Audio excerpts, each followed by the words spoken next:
There's many forces which govern our daily lives. Gravity, for example. But if there's one thing which I think is the most underrated force that determines everything in life for you specifically, it's friction.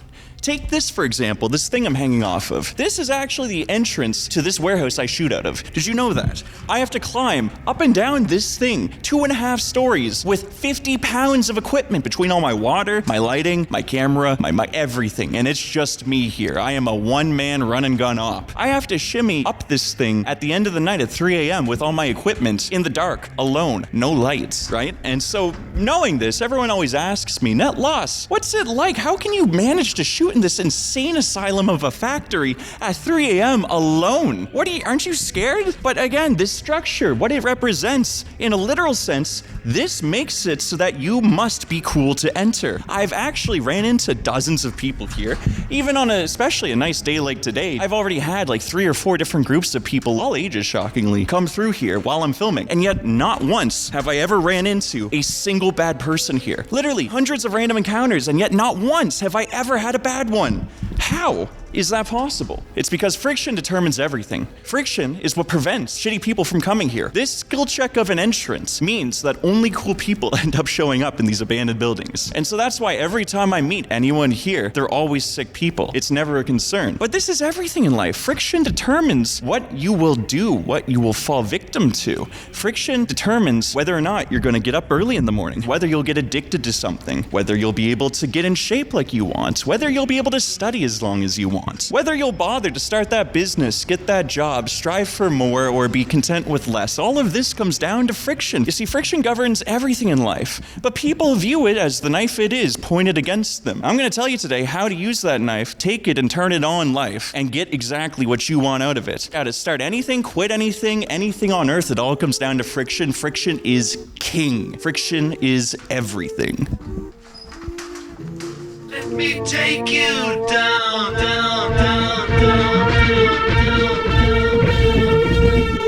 Now you see, I want to emphasize again that friction is neither good nor bad. You can use it to bring you joy, but oftentimes we have an angel on one shoulder telling us what we should be doing. Most of the time, though, aren't we listening to that devil? Because the devil, it's always telling you, don't wake up early, don't go work out, don't study later, do what you want, eat that junk food, all this and that. It's insidious, but we all do it because we're confined and constrained by human nature. It's just the way she goes. It's in our nature. It's how we are. And companies understand this better than anyone. If you're running a company, you should look to reduce friction on everything possible that you want to have happen. If you have some service you're selling, you want to make it as easy as humanly possible to sign up and start paying you money. That's what you want. You want the customer experience to be as smooth and seamless as humanly possible. That being said, though, there's a darker side too. Like I said, the devil. The companies understand this better than most. Friction, whatever's easy, is what humans will tend to do. But if something's hard, we tend to not do it, right? You know, take Amazon Prime. Amazon Prime, you want to go sign up, but it's like, oh, you know, it's just a doop boop, 2-click, there you go, you're done, you're on, you're now signed up. You want to cancel Amazon Prime, good luck, okay? It's like a 15, 16, holy fucking shit, kill me now kind of process. Even worse, actually, screw that, gyms. Gyms are a way better example, right? You see, gyms are in fact predicated upon the fact that we're all lazy sacks of shit on every level. You see, again, signing up, friction is minimized. Give them your name, your credit card, you're good to go. They'll do it in person, online, any which way you want, they'll sign you up. Equinox, $250 a month. That fancy goddamn downtown yuppie gym. There's everything there. No one goes, though. You see, gyms, they make it easy. They reduce the friction for you to sign up. But if you do the math on how many people are members, it's like if everyone showed up, we need 5 gyms or whatever. It's insane, and yet it's never full. Why? Because no one wants to go, because again, friction. If you aren't right next to the gym, that is friction. And this is important for you to understand. This is the foundation upon the point I'm building to today, okay? Remember this. If you're not next to the gym, now there's friction. Now I don't want to go. I gotta walk to the gym, or maybe it's so far I gotta drive. All this shit. As long as it's easy to go, you're more likely to go. But because it's harder to go, no one goes. And so the gym has 5-6x the members that they could possibly service because most people are too lazy to go. right? But let's say, for example, again, you've been paying Equinox for a fucking half year. You spent like $1,500 on something you don't go to because your one friend said, hey, let's all get an Equinox membership.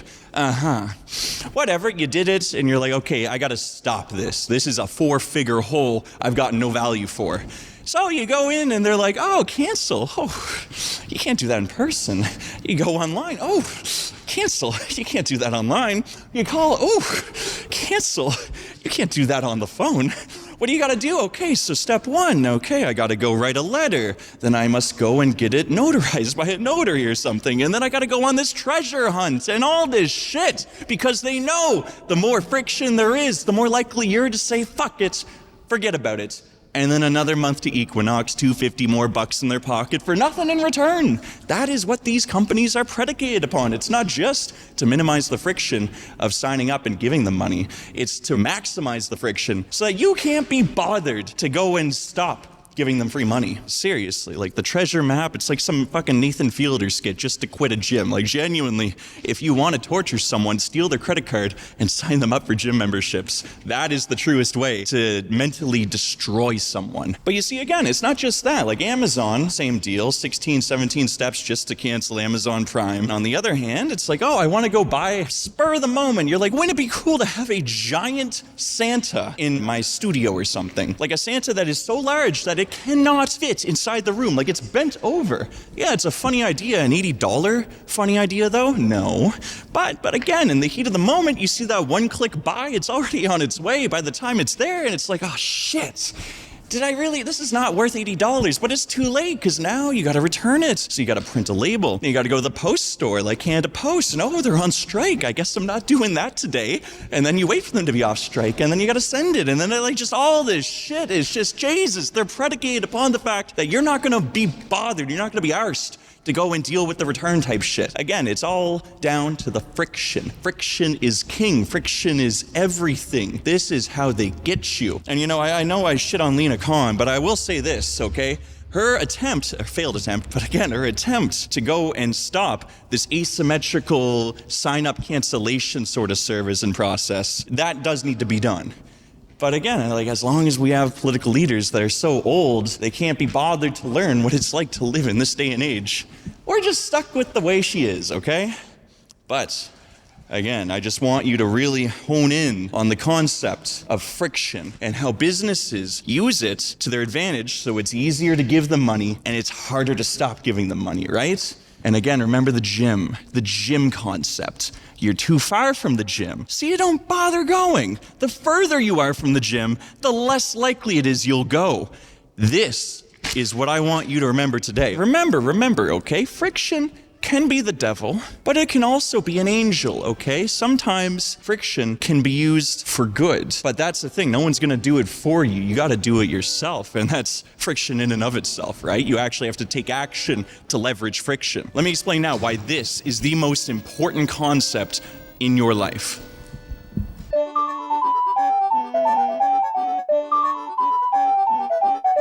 There's this hokey aphorism or whatever from Suits. The lawyer one I mentioned in that video or two ago. Basically, it's that, if someone has a knife to you, you should take it and turn it on them or something. I don't know, Harvey was saying some shit. My point being, though, is that this is how you must view friction, okay? Friction is the devil. Friction will fuck you. But if you know how to fuck with friction, you can turn friction into the biggest source of positive things in your life. It does not have to be this devil that you must deal with. There is a way to deal with friction that will make your life infinitely better. And it's simple.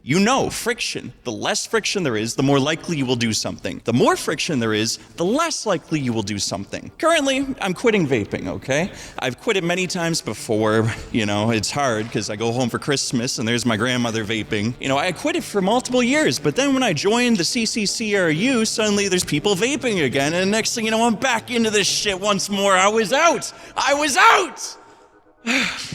But that's the thing, it doesn't have to be all hard. You see, friction. You must introduce friction to quit an addiction. You can make yourself addicted to anything by reducing friction, but if you must quit, you must increase it. And so what did I do? First, I finished all of my vapes. Then, I tell everyone, hey, I'm quitting vaping. And this is important. They must be on side. You see, your friends and community, if they do actually like and appreciate you, they will be fully willing to withhold whatever you're trying to quit. If I have Duncan Clark vaping next to me, but I've told him, hey, do not give me a vape if I ask for it, okay? He won't, because Duncan is a good friend. Duncan is a good human being. If your friends or community won't do that for you, find a new community, okay? But again, normally, everyone should be willing to go along with it. So you gotta tell everyone around you, hey, don't enable this, okay? If you see me trying or teaching, don't allow it. And then, not only do you get everyone around you to join in on helping you quit, but you also don't buy vapes. Again, it sounds simple, but it's so important, okay? Even if you're trying to cut back on vaping, okay? Maybe you want to move to only vaping socially at parties or something, right? Step one is don't buy vapes. It sounds simple, but it's so hard. People don't understand this. Never buy vapes if you're trying to quit. And it's, again, this sounds obvious, but say, for example, you're trying to cut back on drinking. Well, step one is don't have alcohol in the home. It's so easy to quit things if you just don't have it lying around. Oh, you're smoking too much weed? Step one, don't have weed in your apartment. Now the friction is, instead of, I just go and pack a bowl and smoke it, now I gotta go get in my car or something, get on a bus, a train, go to the weed store, and then come back. And especially if it's late at night when you're usually cheeching, it's like, now everything's closed. I guess I'll just have to wait till tomorrow. And tomorrow, and tomorrow, and tomorrow, on and on, out brief candle. Next thing you know, you're never packing a bowl again. No more candles are being lit. That's the key. Always increase friction so that you can just keep punting it. Use your laziness to your advantage. Your inertia is key. When you're trying to quit things, add friction.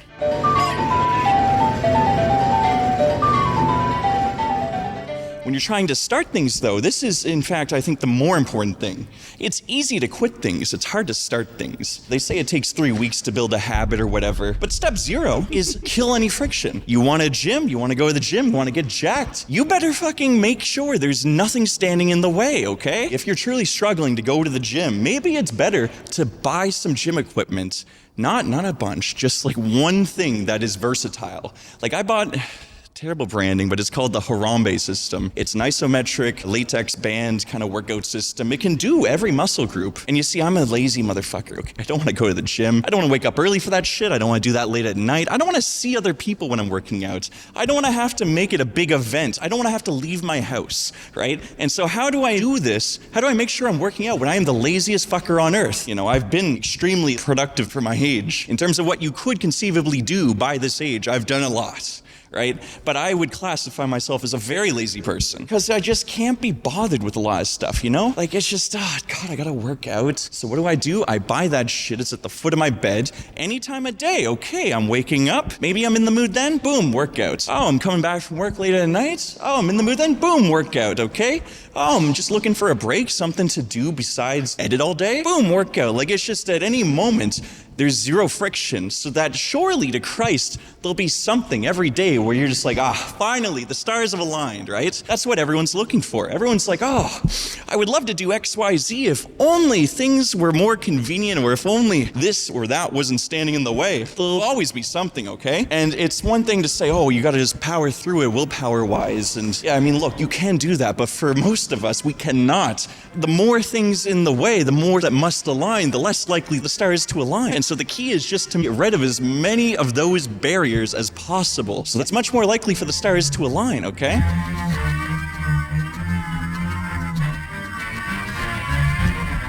So yeah, everything in life comes down to friction. You want to start something? Reduce friction. You want to quit something? Add friction, okay? It's how I quit vaping. It's easy as that. Simple. Just add friction. Well, this isn't a vape, okay? It's a cigarette, like God intended. It's an organic, all-natural alternative, okay? Poison in every puff? You're goddamn right, okay? Le cigarette cause le cancer?